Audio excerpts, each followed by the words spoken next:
Donc, docteur Bosbock, j'étais chef de service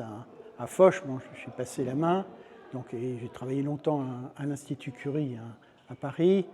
Donc, je m'occupe plus spécifiquement de tumeurs urologiques, même si en cours de ma carrière, évidemment, je me suis occupé de nombreux types de tumeurs. Alors, mes présentations ont tourné autour de deux sujets, mes deux présentations. Un, c'est la place de l'acétate d'abiraterone, et deux, les traitements des cancers de prostate oligométastatiques, c'est-à-dire avec peu de métastases. En gros, entre 3 et 5 métastases, et donc on différencie des cancers polymétastatiques parce qu'ils posent le problème de savoir si spécifiquement il faut faire des traitements localisés sur ces métastases qui sont localisées. Ouais, j'ai refait le point sur l'acétate d'abiraterone que l'on connaît maintenant depuis 15 ans environ et qu'on a d'abord développé à des stades très tardifs de maladie avec des résultats qui à l'époque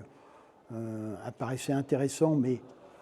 ne prolongeaient la survie globale que de 4 mois et leur place actuellement qui fait qu'ils aident à la curabilité des cancers localement avancés et qu'ils ont doublé la médiane de survie des cancers de prostate métastatiques, c'est-à-dire qu'ils ont apporté un vrai bouleversement en 15 ans de la prise en charge de ces cancers de prostate. Les conseils aux jeunes médecins, c'est d'abord qu'il y a des recommandations qui reposent sur des niveaux de preuve qui sont incontournables,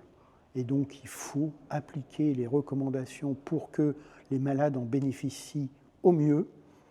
et là-dessus ne pas hésiter à prendre des décisions thérapeutiques dans ce sens. La deuxième chose, c'est que continuer à avoir des progrès thérapeutiques, et pour des gens qui commencent cette spécialité, s'ils ont la chance comme nous de voir autant de bouleversements,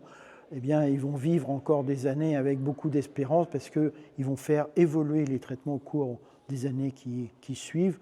de façon majeure et avec des retentissements sur le contrôle des maladies sur ces patients et surtout l'amélioration de la qualité de vie de ces patients qui vont être